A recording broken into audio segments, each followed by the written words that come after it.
तो गाइस कैसे हैं आप सब लोग। डार्क स्पिरिट के एपिसोड 113 के साथ हाजिर हो। तो लास्ट एपिसोड के एंड पे हमने देखा था प्रिंस लैंग वहां पर जब लियू कैंग के ऊपर तीर चलवाते हैं तो उसी वक्त कमांडर ची उसके सामने आ जाते हैं और अपने आप पर वो तीर खाकर जनरल लियू कैंग की जान बचा लेते हैं। तो कमांडर ची यहाँ पर मर जाते हैं। तो कमांडर ची के मरने के बाद प्रिंसेस वहाँ पर निकलती है और उन सभी को उसके सामने अपना सर झुकाना पड़ता है क्योंकि वो प्रिंसेस है। लेकिन प्रिंस लैंग के साथ जितने सोल्जर्स होते हैं वो सभी लोग सीधे खड़े होते हैं। प्रिंस लैंग उन सभी से कहता है तुम सभी लोग खड़े क्यों हो, जल्दी से प्रिंसेस के सामने अपने घुटने टेको। और वो सभी के सभी प्रिंसेस के सामने अपने घुटने टेक देते हैं। प्रिंस लैंग भी उसे कहता है प्रिंसेस ये तो बहुत ही अच्छी बात है, हमारे स्नो मून कंट्री की प्रिंसेस वापस आ गई है, ये हमारे लिए बहुत बड़ी ऑनर की बात है, हम यहाँ पर आपको रिसीव कर रहे हैं। प्रिंसेस उसे कहती है ये सब कुछ लिन फेंग की वजह से हुआ है, लिन फेंग ने यहाँ पर मेरी जान बचाई है, वो मुझे मोजू कंट्री से जिंदा वापस लेकर आया है। प्रिंस लैंग कहते हैं तो इसका मतलब लिन फेंग स्नो मून कंट्री का एक हीरो है, ये वाकई में एक यंग हीरो है, लेकिन इसने अभी यहाँ पर बहुत सारे क्राइम्स किए हैं। को हीरो होने का इनाम तो दिया जाएगा लेकिन इसके साथ साथ इसने जो क्राइम्स किए हैं उसकी सजा भी इसे दी जाएगी।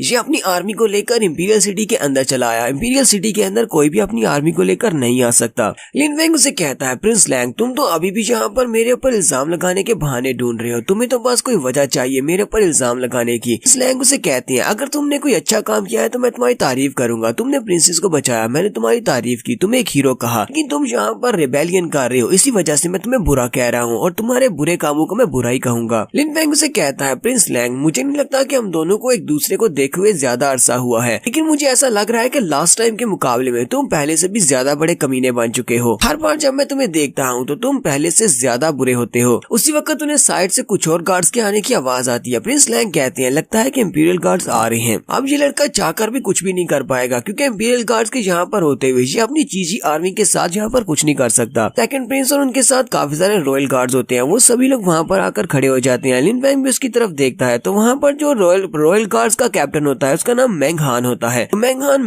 कमांडर मेंग हू का भाई है जिसको लिन फेंग ने मार दिया है। तो कमांडर मेंग हान वहाँ पर आते ही लिन फेंग से कहते हैं कि दरवाजे के ऊपर मेंग हू और मेंग चोंग उन दोनों को तुमने मारा है। लिन फेंग उसे कहता हाँ उन दोनों को मैंने मारा है। प्रिंस लैंग भी सुनने के बाद काफी ज्यादा हैरान होता है और कहता है तो बाकी में लिन फेंग ने हमारे 2 ऑफिसर्स को मार डाला, ये तो काफी ज्यादा बोल्ड हो गया है। प्रिंस लैंग यहाँ पर हमारे लिन फेंग के ऊपर इल्जाम लगाना स्टार्ट करते हैं और उसे कहते हैं तुमने प्रिंसेस को बचाया, ये तुम्हारी मिलिट्री अचीवमेंट है, लेकिन उसके बाद तुम अपनी आर्मी को लेकर लियू कैंग को बचाने के लिए यहाँ पर हमारे इंपीरियल सिटी के अंदर चले आए और इंपीरियल सिटी को गार्ड करने के लिए जो 2 ऑफिसर गेट के ऊपर खड़े थे तुमने उन दोनों को मार डाला। हमारे क्राइम्स बहुत ज्यादा बड़े हैं, इसी वजह से तुम्हारी सजा भी बड़ी होनी चाहिए, तुम्हें यहाँ पर सजाएं मौत दी जाएगी। और साथ ही वो सेकंड प्रिंस से कहता है योर हाइनेस प्लीज इसको सजा दें, आप इसको क्या सजा देंगे। सेकंड प्रिंस लिन फेंग से कहते हैं लिन फेंग प्रिंस टियान यहाँ पर तुम्हें सजा देना चाहते हैं, क्या तुम अपने बारे में कुछ कहना चाहोगे, क्या तुम्हें इस बारे में कोई सफाई देनी है। तो लिन फेंग यहाँ पर उनको सारी बात बताता है। उनसे कहता है कि वार के दौरान प्रिंस लैंग मुझे मरवाना चाहते थे, ये मुझे मारना चाहते थे, इसी वजह से इन्होंने वहाँ पर दोनों आर्मीज के दरमियान में कॉन्फ्लिक्ट क्रिएट की जिसकी वजह से दोनों आर्मीज बहुत ज्यादा वीक हो गई और उसके बाद मोशू कंट्री वालों को अटैक करने का मौका मिल गया। मोशू कंट्री ने अटैक किया और हमारे हजारों लाखों सोल्जर्स मारे गए। इतने सारे सोल्जर्स नहीं मरते अगर प्रिंस लैंग वहाँ पर मुझे मारने के लिए साजिश नहीं करते, इन्होंने मुझे मारने के लिए वहाँ पर इतने सारे सोल्जर्स को बलि चढ़ा दिया और ऊपर से अब यहाँ पर ये मेरे ऊपर बहुत सारे क्राइम्स डाल रहे हैं, ये फिर से मुझे यहाँ पर सजाए मौत दिलवाना चाहते हैं। तो मुझे ये सब कुछ जानकर जरा भी हैरत नहीं हुई, मुझे लगता है कि ये सब कुछ कर सकते हैं क्योंकि ये बहुत बड़ा कमीना इंसान है। तो वहाँ पर जितने भी सुनने वाले होते हैं वो सभी लोग बहुत ज्यादा हैरान हो जाते हैं और कहते हैं क्या वाकई में वहाँ पर वार के दौरान ये सब कुछ हुआ था, क्या प्रिंस लैंग ने वहाँ पर लिन फेंग को मारने के लिए सारी केओस क्रिएट की थी, दोनों आर्मीज के दरमियान में फाइट करवा दी जहाँ पर सिविल वार छिड़ गई जिसकी वजह से मोजू कंट्री वालों ने इनके ऊपर अटैक किया। तो प्रिंस लैंग चिल्लाकर सेकंड प्रिंस से कहते हैं सेकंड प्रिंस ये लड़का यहाँ पर झूठ बोल रहा है, ये तो बस यहाँ पर इस तरह की बकवास कर रहा है, योर हाइनेस आपको इसकी बात पर यकीन करने की जरूरत नहीं है, ये यहाँ पर सिर्फ और सिर्फ झूठ बोल रहा है, इसके ऊपर भरोसा नहीं करें, इसे बस सजा दें। प्रिंस लैंग से कहता है कि तुम मुझे एक ट्रेटर कह रही हो, तुम मुझे एक गद्दार कह रही हो, जबकि तुमने यहाँ पर कोई भी एक्सप्लेनेशन नहीं दी, तुम मुझे गद्दार किस हिसाब से कह रहे हो, मुझे ये तो बताओ कि मैंने ऐसा किया क्या है।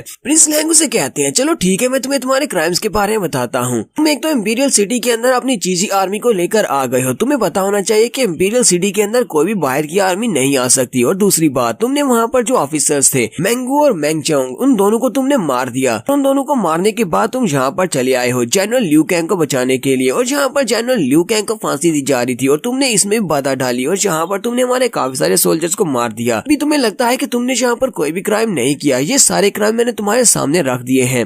चिल्लाकर उसे कहता है अपना गंदे मुंह को बंद करो, अपनी बकवास बंद रखो। क्या तुम्हें पता भी है कि ये सारे के सारे सोल्जर्स बाहर वाले सोल्जर्स नहीं है, हमारे सोल्जर्स चीजी आर्मी के सोल्जर्स ने पिछले कई सालों से स्नो मून कंट्री की रक्षा की है। वहाँ पर मोजू कंट्री के सोल्जर्स ने अटैक किया था और डार्करैन सिटी के ऊपर कब्जा कर लिया था। उस वक्त जब मेरा प्लान था, हमने वहाँ पर आग लगाई और हजारों सोल्जर्स को मार डाला। इसकी वजह से वो सारे के सारे सोल्जर्स वापस जाने पर मजबूर हो गए। हमने उन्हें मोजू कंट्री में वापस भेज दिया। जबकि तुमने वहाँ पर क्या किया? तुमसे पूछता हूँ, तुम उस वक्त कहाँ पर थे? तुम तो उससे पहले वहाँ से भाग चुके थे। जब मोजू कंट्री के सोल्जर्स ने हमारे पर अटैक किया था, तब तुम डर कर वहाँ से रिपोर्ट करने के बहाने से भाग आए थे। बिल्कुल एक छोटे डरपोक कुत्ते की तरह तुम अपने मालिक को वापस आकर बताने के लिए आए थे कि तुम्हारे ऊपर मोजू कंट्री ने अटैक कर दिया। जबकि हमारे जनरल ल्यू कैंग और हमारे सोल्जर्स वहाँ पर मोजू कंट्री के हाथों से मर रहे थे। तो अब तुम मुझे यहाँ पर एक गद्दार कह रहे हो, जबकि गद्दार तो तुम हुए। तुम्हें क्या लगता है कि तुम्हारे पास ऐसा कौन सा स्टेटस है कि तुम मुझे यहाँ पर एक गद्दार कह सकते हो? तुम्हारे पास कोई भी स्टेटस नहीं है कि तुम मुझे गद्दार कहो और मैं गद्दार बन जाऊं। इस लैंग्वेज की बात सुनने के बाद काफी ज्यादा हैरान होती हैं। जबकि मेंग हान सेकंड प्रिंस भी उसकी बातें सुन रहे होती हैं और वहाँ पर जितने लोग होते हैं वो सारे भी ये बातें सुनकर खामोश हो जाते हैं। प्रिंस लैंग फिर से चिल्लाकर उसे कहती है, तो क्या तुम्हें ये बात नॉर्मल लगती है? इंपीरियल सिटी के अंदर बिना परमिशन के तुम अपनी चीजी आर्मी को लेकर चले आए, तो तुमने गेट के ऊपर खड़े हमारे दोनों ऑफिसर्स को मार डाला। अब भी अगर तुम अपने आप को गद्दार नहीं समझते तो फिर बताओ कि मैं तुम्हें और क्या कहूँ। इतनी एक्सप्लेनेशन काफी नहीं है। तो लिन फेंग उसे यहाँ पर बताता है कि मैंने मेंग चोंग को क्यों मारा। लिन फेंग उसे कहता है, अच्छा ठीक है, तुम्हें मुझे बताना। मैं प्रिंसेस को अपने साथ लेकर यहाँ पर वापस आया। मैं इंपीरियल गेट के ऊपर खड़ा हुआ। मैंने मेंग चोंग से कहा कि प्रिंसेस मेरे साथ है और हम दोनों को एक बहुत ही इंपॉर्टेंट मसले के लिए अंदर जाकर बात करनी है, जल्दी से दरवाजे को खोल दो। लेकिन मेंग चोंग ने दरवाजा खोलने की बजाय, क्योंकि मुझे मारना चाहता था, पता नहीं उसे किसके ऑर्डर्स थे, उसने हमारे पर तीर बरसा दिए। प्रिंसेस के होते हुए उसने हमारे पर अटैक किया। तो प्रिंसेस को बचाने के लिए मुझे वहाँ पर एक्शन लेना पड़ा। अब मुझे ये बताओ कि मेंग चोंग ने हमारे पर अटैक क्यों किया? मेंग चोंग तो इस वक्त तुम्हारी कमांड में है, क्योंकि सारी आर्मी तुम्हारी कमांड को फॉलो करती है। तो क्या तुमने उसे वहाँ पर ऑर्डर्स दिए थे प्रिंसेस को मारने के? प्रिंस लैंग उसे कहते हैं, हाँ ये सारी आर्मी मेरे कंट्रोल में है, लेकिन मेंग चोंग ने वहाँ पर जो किया तो मैंने ऐसा कोई भी ऑर्डर नहीं दिया था। तो लिन फेंग उसे कहता है, तो फिर तुम यहाँ पर मेरे पर गद्दारी का इल्जाम कैसे लगा सकते हो जब मैं प्रिंसेस के साथ था और उन्होंने प्रिंसेस को भी साथ ही मारने की कोशिश की? लेकिन प्रिंस ने मुझे प्रिंसेस का पर्सनल गार्ड बनाया था, तो प्रिंसेस का पर्सनल गार्ड होने के नाते मुझे वहाँ पर सब कुछ करना पड़ा। मेंग चोंग को वहाँ पर मार डाला। तुम खुद ही ये बात क्लेम कर रही हो कि आर्मी तुम्हारे कंट्रोल में नहीं है, तो इसका मतलब यह है कि तुम एक गद्दार हो।